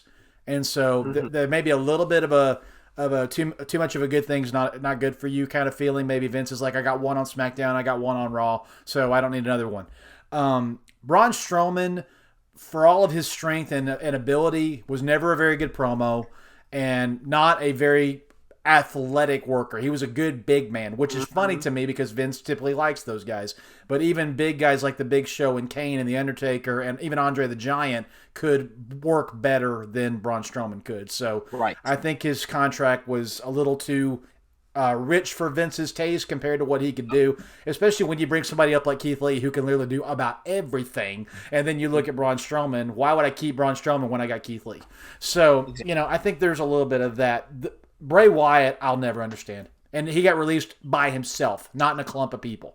So there's something else going on there that we probably will never know until Bray comes out and has the freedom to talk about it. the thing that baffles me, and then Justin, I want you to come in and after this, is everything we just talked about, the pushing of the third brand, the pandemic, which then they said, okay, let Charlotte win it, and then she'll be on NXT, so main roster people will watch NXT to see her, and then Finn Balor will be on NXT more frequently, so people will want to see him. They tried navigating things to try to make things happen. Becky Lynch and Seth Rollins came down during the Survivor Series push. I get everything they tried to do. Here's the thing. When AEW started showing fans in the arena, you blew it keeping it where you kept it. You should have gone somewhere, open the field, put 500, 1,000 people in an open field, wearing masks, whatever. You kept it in the CWC as a Fight Club feel. And here's the thing that baffles me. Vince knew that, kept it incubated, and then when the ratings started plummeting, they didn't change a thing. Mm-hmm. They didn't adapt or change a thing. So that when all this happens, I'm like, okay, they didn't get a fair fight. You didn't equip them. You didn't push their stuff on the main roster. You did, and then when you do bring guys up like Karrion Kross, you ignore that he's on NXT. Right. You completely ignore it. There's no push for TakeOver. There's no push that he's fighting Samoa Joe. And then you 50-50 book him with Jeff Hardy and Keith Lee. Just none of it makes any sense to me. And this is my personal take, and then Jay, the floor is yours. I think Vince has two issues right now. Number one, the man hates to lose. He's stung by what happened on Wednesday nights. He's stung. This dude wants to win in the weight room. This dude wants to win on the business sense. This dude wants to win on the balance sheets. And this dude wants to win with his brands. And one of his brands got their tail kicked. Let's just call it. They got their tail kicked. He didn't help them, but they got their tail kicked. Number two, everybody puts over NXT. Everybody buries Raw. Yep. He knows that. Everybody sees there's a story in the Bible. King Saul killed his thousands. David killed his 10,000s. So Saul got jealous and threw a spear at David's head because David was getting more hype and he wasn't the king yet. Triple H is getting more hype and more push. He's the genius. He's the guy that knows how to book wrestling, and he's got all the little guys. You got the big guys and the 30-year-old Brandon. You can't do crap up there anymore. He hears all that. So my take is this. If they are rebranding NXT to become OVW and FCW again and get Shield, Randy Orton, John Cena, Batista type people, Roman Reigns, Seth Rollins, Dean Ambrose type people, if that's the case, okay, play around with it. But here's the thing. What are you going to do with your son-in-law who has proven he knows what he's doing? There's a lot of rumors that say this was not Vince's idea to do this to NXT. These were people around him, and this could be blocking the power play to hand this down to Triple H someday. I don't know what that is. I'm hoping Vince is a better family man than he is a boss, but if that's the case and Triple H is really being blocked out of this, and he's not going to be given a fair shake because he lost when he couldn't even have a fair fight to begin with, I don't like the sound of that. Especially when, good grief, he's been nothing but loyal to you. He's done everything you've asked him to do. He's gone above and beyond what you've asked him to do. He's sold out arenas with takeovers. On a third developmental brand, he's sold out arenas. He's done everything you've asked him to do. And he's got a crew surrounding him that know what you want and are trying to put together good stories and good characters. I'm sorry they're not 6'5", 300 pounds. I'm sorry. But he's doing what he had to do. So I'm just at a loss for words because we're all keep waiting. When's Triple H going to take over? When's Stephanie going to take over? When are we going to get back to good stories and good characters that we know they can develop? And now, if this is true, it looks like we're going to be waiting a while longer. And if Vince passes away in the next 3 years, I don't even know if Triple H is going to get the crown. Yep. That's the sad part. Yeah. That's the sad part, really. Justin, go ahead, and then Katie, if you have anything else, please talk. I'm done. Well, the thing about the whole situation is like it's all kind of like rumors, speculation. We don't really know what's going to become of NXT. Right. You know what I'm saying? Like we all can be scared. We're only scared and pondering and give these ideas because of who's there and what we've seen before. Right. And you know what WWE used to look like before NXT came. Like it's all the same people that are all trying to change it to look like that. Like You know what I'm saying? Like all of a sudden we're gonna see like a Nathan Jones type show up at NXT. You know what I'm saying? Like a Tyson Tomko is gonna show up at NXT. Like, you know what I'm saying? Orlando Jones, shout out to Young Kings. Orlando Jones is gonna show up at NXT. You know, like all those types of people are gonna show up at NXT. Like that's what we're afraid of. Like, they're gonna take away what made NXT unique. You know, it's not that because they were indie darlings and this, it's because they had their own unique flavor. Right. You know. And that's what we're afraid of is what may happen because the people that are in charge of NXT right now, they understand what makes wrestling, you know? And so the problem is like, now it's like you're thinking what you're saying. I didn't even think about it. Like, it's like the board of WWE that's trying to keep it away from They're a publicly traded company on a global scale. Yeah. 100. And, you know, I don't know. It's like, it's funny. It's like, does Vince McMahon actually have say in his own company, you know? Yeah. You know, it sounds like he's getting outvoted a bunch of times with a bunch of these things that's happening in WWE on a global scale, you know? Does Vince McMahon even want his company anymore? You're right, because you hear things of him trying to sell it, you know? So, Katie, what do you think? Okay, hold on. There's a lot said. Let me try and process everything. It's nothing you haven't been talking about already, but yeah. Yeah, I mean, it is like looking from 2014 when NXT like really got hot to now. They had the highest of peaks. I mean, 2019 Survivor Series, you guys said it, like that's when We Are NXT really became a thing. Yes. I mean, especially with the takeover of SmackDown and having NXT superstars run rampant and beat the hell out of everyone they could. Yeah. And then you look at the following months and the year after, NXT's never really mentioned on the main roster again. Mm-mm. Yep. Which is disrespectful, honestly, at this point. And like you said, you brought up the fact that Charlotte doesn't count the NXT titles twice. That she won it, which my disdain for Charlotte is neither here nor there. I'll keep that to myself. Exactly. That'll be for another time. Okay. Justin, you should know by now I'm not a big fan of Charlotte. Yeah. Come on now. To defend your point, it was convenient for them when they were pushing her against Rhea that, I've held that title too, but now it doesn't matter. Yeah. And and the fact that you brought up Karrion Kross and how he's in this fantastic feud with Samoa Joe on NXT where like Joe's fin about to kill him, and also they really should just put NXT TakeOver in Vegas. I'm just saying. Thank you. Yeah. I will be there. I will buy a ticket. Please. Yeah. Take my money now. WWE. I will go. God damn it. I want to go. I want to see Samoa Joe choke out Karrion Kross and win the title. I want to see Adam Cole, Kyle O'Reilly in front of 20,000 people, please. See, I don't want to see that because I don't want to cry. Because I was going to say I've never seen Adam Cole live, but I have. It was a few years ago. But that's neither here nor there. It's the fact that after Survivor Series 2019, they basically went back to shooting NXT like they were nothing. Correct.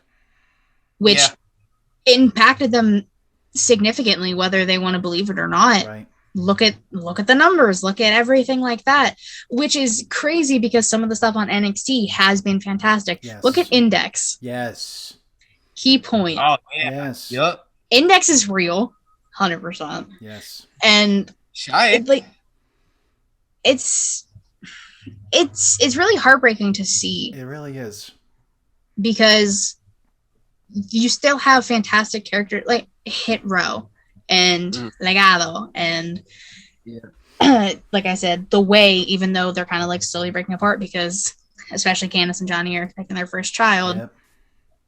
And there's just been, especially in the past year, there's been so much development, even with this pandemic era hitting NXT probably the hardest of all three brands. It was still putting out great matches, blowing Raw out of the water. Yep. Because Raw is the worst of the brands. Correct. It sucks to see that people aren't tuning in anymore for whatever reason, whether it was because they wanted to watch AEW, because they were just like, well, this isn't the same NXT. It's really just heartbreaking to see, because you want to root for these guys. You want to see them thrive. You want everything for them, because you're some of your favorites, or you've been watching them since they debuted in NXT, and you want them to go to the main roster. I'm putting that in quotes. It's not even really the main roster. They are on a level playing field. Yep. If anything, NXT is slightly above in some aspects. Right. So you want to see them on the Raws and the SmackDowns and the pay-per-views. Raw and SmackDown just has more eyes. That's it. Which is, again, if you would have kept it on the network, you would have had that. Right. Like Kenny was saying, that small underground feel. Right. Like you would have kept that. And that fan base would have grown a little more each time, because once you get with that small underground thing, you're like, guys, like, have you checked out this band? Like, look at this. Yes. You show it to your friend. Yes. They show it to another friend. It's basically the butterfly effect at that point. 100%. Yep. Chain reaction. You let it happen. You let it ride out. So I'm telling you, the decline of NXT definitely started when they took them off the network. Yeah. 100%. And where they are now is they're doing fine. Numbers aside, they're doing fantastic. So that's my nice little tangent. I haven't talked in a while, so there's that. So over here in the chat, Reek says Charlotte is the GOAT. Acknowledge her. No, he's not. He's not. Yoga J said it's ridiculous for them to not even acknowledge NXT, considering they're under the same WE umbrella. That's what I want to get to as we bring this thing in for a landing. Why? If it's a product under your umbrella, if it has your W on it, if you're funneling your money into it, if your son-in-law is running it, why do you treat it like trash? That is the thing that is baffling to me. And I can only come up with two comparisons. Number one, they're trying to repatternise it and reform it into OVW and FCW, because whether we want to admit it or not, over the last year and a half, most of the call-ups that have come up have not been treated well. There was a time in the mid-2010s when almost every call-up became a star. And Seth Rollins became a star. Roman Reigns became a star. Dana Ambrose, all four horsewomen. Paige became a star. Kevin Owens, Sami Zayn, all these guys, Finn Balor, they come up, they become stars. Something happened when WWE began hoarding all the indie talent and began bringing everybody in and not releasing them. And then all of a sudden, something changed in the model, something changed in the production, and for every 10 stars that get sent up, only one or two make an impact. Something began happening. Something began changing. So my thought is Vince started realizing this isn't the same production. It's not working anymore. I need to put my hands on and fix it. Or they're being punished for losing. Which it's not their fault. It's not their fault. 100%. They did everything they could. They kept putting on the product they were doing before. Correct. It's a lot of, if anything, it's on WWE themselves. 100%. Like Kenny was saying, they didn't move them out of the CWC. You kept them in this cage. Like, you didn't try really in do anything with them at that point. 100%. It's baffling to me. Even the things that broke my heart watching, like the breakup of the Undisputed Era, it was done so well. It was done so perfectly, where every single one of the four got over. Roddy's on a new level, Kyle's on a whole new level, and Adam Cole's Adam Cole, baby. And we knew Bobby was going to be the odd one out. But even Bobby was helping younger guys, establish themselves, and he was going, punch for punch with a lot of these guys. So, I was just completely baffled watching all of this, going, is the plan? Are y'all really going to keep this? Is your solution for the underground to keep them literally underground? Do you think that's going to help create a buzz? It's not. The fans want to see them in Portland. They want to see them in Chicago. They want to see them in Brooklyn again. They want to see them in Tampa. They want to see them in San Jose. They want St. Louis. They back over in London. They want to fill up the arenas again and cheer for them. You taking Raw back on the road, SmackDown on the road. You're not going to let NXT be on the road anymore? So right. Are we really going to go back to this is truly a basement developmental system? Triple H, here's your notes. I want this guy, this weight, this height, this character. If they don't fit the mold, cut them in 6 months. Is that really what we're going to? Or another thing I want to talk about is this a test for Triple H? Prove your loyalty in the midst of this storm. You'll get the keys when it's time. If Triple H handles himself correctly here, he can prove Vince can trust him because he's throwing everything in the world at him right now. You can't tell me Triple H doesn't leave his office every day heartbroken over what's happening right now. And Sean, and Road Dogg, and all these guys that work with them. You have to realize, like, I think Triple H has proved himself enough. Absolutely. Since starting NXT. So if this is Vince really being like, hey, let's test this shit real quick. Are you actually going to stay when times get tough? Get the fuck out of here. I agree. Like, it's not fair. I just don't get it. Like, Triple H has made NXT his baby. Every time a new champion gets crowned, you know that picture's coming with the signature point, which when people started memeing it and having him point at himself as like a champion from back in the day, iconic. Like, it became its own little thing. And even when, I think last week or the week before, I can't remember when, WWE on Fox tweeted, oh, what's your favorite NXT Triple H point picture thing? And Dakota Kai, who was fighting for the title at TakeOver, was like, it hasn't happened yet. Correct. So using that, they Papa Hunter, Uncle Sean, like, that's a family down at NXT. Like, they all are, like, it especially was back when it was like Finn, Sammy, Kevin, Johnny, Tommaso, that big group. 100%. That was 100% a family, and you could tell and you could feel it. Yes. I don't know. I'm still very conflicted about everything that's been going on with NXT. I still watch it. I love it. It's just behind the scenes. I hate all the behind the scenes, like, politic bullshit. And like Kenny said, it's going to take us, we're going to get through TakeOver 36. That next couple of weeks or month of NXT is going to be very telling on what they start doing with this brand and what it turns into. Am I going to keep watching it? Heck yeah. I'm never going to give up on the Black and Gold brand as long as the brain trust that's running it and as long as the superstars that are there. And final question of the evening, because he's the hot topic button right now when it comes to NXT. Jay, what should Adam Cole do with all this information? He sees what's happening to his brand. He sees what's happening in the WWE landscape. He knows the rumors. He was face-to-face with Vince McMahon on SmackDown. No clue what Vince told him. No clue what the offer was. But you have a chance to become Shawn Michaels on the main roster if Vince really gets behind you. You have your Bullet Club buddies and your girl over in AEW, and Tony Khan may match the offer. He may not. They're trying to get, quote-unquote, CM Punk, I think, and maybe Daniel Bryan. So who knows how much money he has to offer Adam Cole. But if you were Adam Cole, knowing everything you know about NXT and everything you know about AEW, Justin, what would you do? I'm signing for WWE. That money right there is not just money that, like, you know, I know it's $1 million. Maybe Tony Khan could match a $2 million or whatever, 1.5, you know, 5-year contract, guaranteed 3 years, you know, no trade clause, you know.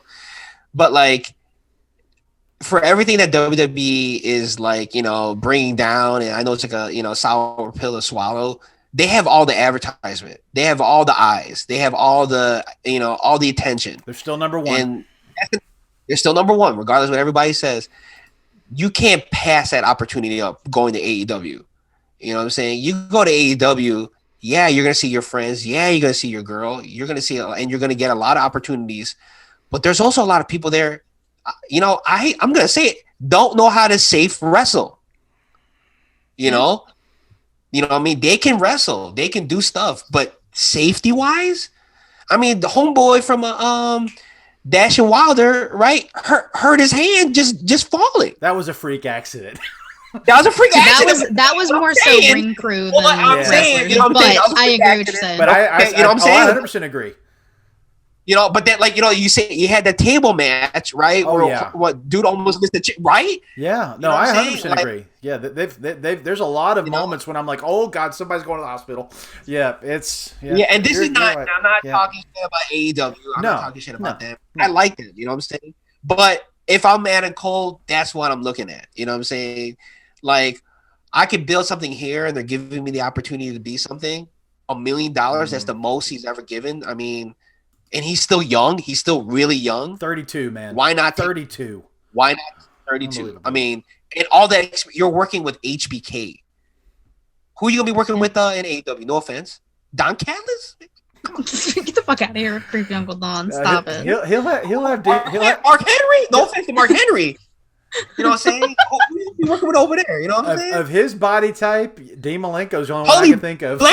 Tully Blanchard is taking COPD pills. You know what I'm saying? He has a diaper that he's wearing. You know what I'm saying? He got to take insure. You know what I'm saying? That breakfast, you know, milk. Let's say he can call Sean, but I don't think Sean's going to help him much. You know what I'm saying? $1 million is not going to give you all that experience that you could get in NXT. It's not. And don't even get me started on the camera work, though. Don't even get me started on that. $1 million, you know, $2 million, you know, take everything. I hope he stays in WWE. He's got to. I mean, him and Britt have been, you know, long distance relationship for almost the entire life. Why not keep going? You know what I'm saying? I'll say this. Britt and Adam have worked together on the indies before. So that's we know, like, they have good chemistry. Obviously, like, they're a power couple, whether people want to believe it or not. Shout out to Pennsylvania because they bred both of them. Yep. Right. But I just want Adam Cole, and this is what I say about, like, basically everyone who gets released, or like anything that happens, like when Daniel Bryan left and all of that. I just want them to do what's going to make him happy. Correct. If Adam wants to stay in WWE, he's still got friends. He has Finn, Kevin, Sammy, like all of them. Especially Kevin. Yeah. Like, if he wants to stay in WWE and like kick it with them with his $1 million, if that even was a thing, for all we know, that could have been blown way out of proportion. Correct. We don't really know what happened at that meeting. We don't know a number. We don't know a contract. We don't know nothing. And that's something fans also have to realize. We just have to stop speculating on everything. I talked about this on the show yesterday, too. Like with the Keith Lee stuff that happened. Yeah, absolutely. Don't speculate on what happens in the personal lives of these people. Right. They are wrestlers. They are superstars, performers, whatever you want to call them. Right. We don't know what's going on in their personal lives. For all we know, Bray asked for his release. Right. We don't know. Because it was just a single release. We don't know. We can't speculate. Everyone's going to be like, it was budget cuts. It was this. It was that. It was whatever. We don't fucking know. We weren't at the meetings. We didn't get a phone call. We didn't do any of this. Right. So if Adam Cole wants to stay in WWE, I'll be happy as hell. If he wants to go AEW, kick it with the Bullet Club, kick it with Britt, have some banger matches with Christian. Mm-hmm. Yep. I can't be mad. Right. Because if that's what he wants, if that's going to make him happy, go for it. Hell, he can go back to New Japan and kill it there for a little bit if he really wants to. I don't watch New Japan. I will for Adam Cole. So it's really just what he wants to do. Right. And that's all that matters. And if people are fans, they'll support him no matter where he goes and no matter what he does. Right. I could not agree more. I want the man to shine and succeed. I want him. He's going to change the game anywhere he goes. He's that level of a talent. He's a once in a generation talent. He knows that. Vince hopefully knows that. I know AEW knows that. So I'm hoping and praying that he's happy with whatever he does. If he does stay in WWE, based on the trend in AEW right now, I wouldn't be shocked if after a while Britt gets tempted to come over. Because she will be a bigger name as a female wrestler on the WWE brand. Because right now she's a big fish in a little pond. If she rubs elbows with Sasha and Charlotte and Bayley and Becky and proves her worth there, I wouldn't be shocked at all, and she could be with Adam if he stays. But if he wants to go over there and they want to travel as a heel couple and run the divisions together, they can do that too. It was funny. Somebody said MJF's going to jump over. I'm like, no, he's not. He won't be able to say Jack if he comes over. He's loving that he can say whatever he wants right now. He ain't coming over. He literally can call every fan a stupid piece of shit on Twitter and yell at us because everyone keeps tweeting him lyrics to Judas, because that's the thing for next week is they're not allowed to. He can't have the Judas effect. He can't have the theme song, which. Yeah.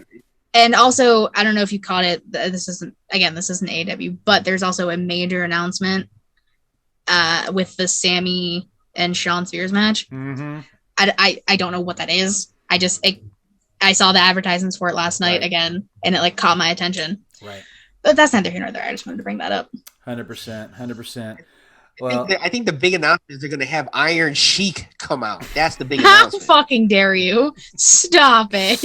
Oh my god. All these AEW big announcements that you see them, you be like, what is that? Oh my god, that is. I mean, well, the one was Rampage, and that was a banger of a show. So that was cute. Yeah. There's been a few ones. People thought that was. I don't know why people thought that was Becky Lynch. First off, because the disguise. Remember when she was in the crowd for SmackDown? Right. She had the zip up and everything. Right. And that's the only reason, probably. And in fairness, recently, until she started coloring her hair did kind of look like that. So from a quick glance, that's true. Yeah, from a quick glance, if she had never looked directly at the camera, I wouldn't have known. But the moment she ripped her hood off, she did. I'm like, that ain't Becky. So yeah. Yeah, I didn't get to see it from that perspective. I just got to see her in the ring. I didn't get to see the face or anything for a while. So I knew it wasn't Becky though. That's for sure. I mean, it's intriguing. Bottom line is, it's a great time to be a wrestling fan. Both companies are making moves. Katie, I can't wait to talk to you about NXT Takeover preview on Tuesday. That's going to be a lot of fun. And again, like I said, guys, we're going to be previewing SummerSlam next Wednesday, right after AEW goes off the air. We're going to jump on here and preview that. There will be no BamaSlammer next Saturday because it's SummerSlam. I'm not competing with that. So we're going to have a awesome time. Real quick, I just wanted to, to give you guys a chance to put yourself over. Katie, I am going to 100% miss you so much on the brand because the She-Elite Showcase is taking off and flapping its wings and doing awesome things. So before we sign out, Katie, take a moment, put yourself over, plug your stuff, and tell us what you and Savannah are going to have coming in the future. All right. Well, thank you. Like I announced at the end of my show yesterday, I don't even remember when I did it at this point. The She-Elite Showcase, so me and Savannah, we will be leaving SmackDraw at the end of August. We got a few more shows left. I think Justin is frozen, by the way. Oh, no. Oh, no. He waited so long to freeze. Go ahead, Katie. Go ahead. So we will be taking a few weeks to kind of figure everything out, but we will have our own channel, our own Twitch. We're going to do our weekly one every week. There he is. He's back. Are we over? No, we're still going. We're still going. Let me just try to fix you here. Go ahead. So we'll still have the weekly show every Thursday, possibly. And Savannah's going to have her New Japan show. And I'm going to be doing interviews. Not mainstream yet. I'm going to work up to that. But I'm starting with mainly the podcast friends that I have. Right. And I have my first one lined up. I guess I'll give it away for free. It is my advocate himself, Wreak Havoc. Oh, wow. I'll be getting inside the mind of him. So that'll be a good conversation. And that's going to be my thing, is kind of just see what I can do. Get to know these people outside of the podcast world, how they got into podcasting, stuff like that. Awesome. So again, that'll be happening the second or third week of September. And yeah, I get to do this on my own now. I'm proud of you. You're going to do an awesome job. And even though we can't see you anymore because Justin took your video, but we can hear you. And I appreciate you, and I appreciate everything that you've taught me. And I look forward to talking to you more. The She-Elite Showcase will be joining the Bammer Slammer in the future. We've got a couple of things lined up that I cannot wait to do. Yep. And I'm excited about that. Justin, plug your stuff. Put yourself over. What does the Get Yo podcast got going up real soon? Yo. So the Get Your Podcast crew, we took a summer break trying to get our bodies right and fit into these nice, shorts and stuff like that. But basically, we're coming back. We're coming back SummerSlam weekend. We're probably going to do a review for SummerSlam. So it's probably August 22, somewhere around that date. And, the crew is also going to be at Warrior Wrestling. You know what I'm saying? So shout out to Warrior Wrestling. The whole full crew is going to be there. So I don't know, bring us your favorite jokes, meet us up or something like that, Yo, mama's so fat. No, I'm just kidding. Go ahead. But yeah, so yeah, we're all gonna be getting back together. You know what I'm saying? So yeah, we're gonna be doing those. You can find me in the Get Your Podcast on Twitter, Get Your Podcast on Instagram, available on all podcast platforms. Shout out to Kono Reeves. Just stop it. Get out of here with that. Awesome. And guys, as you can always follow me at BamaDave24. You can follow the Bammer Slammer podcast at Bammer Slammer. Thank you once again for tuning into the show tonight. Follow the Smack Raw podcast at Smack Raw on Twitter. Make sure you subscribe, like, and comment on our YouTube channel as well as our podcast. Leave us a comment and leave us a feedback. Shock the system, absolutely. And make sure if you want to support us, go to our Patreon or go to our PayPal. We greatly appreciate your support and your feedback. Katie, Bebe, Justin, I appreciate you guys so much. Thank you also to Kenny. I'm sure he's out there having an awesome time on his podcast right now. Thank y'all for joining us. The Rise and Fall of NXT episode is a wrap. We're looking forward to good things in the future. NXT, you're not dead. We love you. We're behind you. Make more waves in the future. And until the next time we drop the hammer, thank you for joining us on the Bama Slammer. Baby! Good night, everybody. Shout out to Captain T.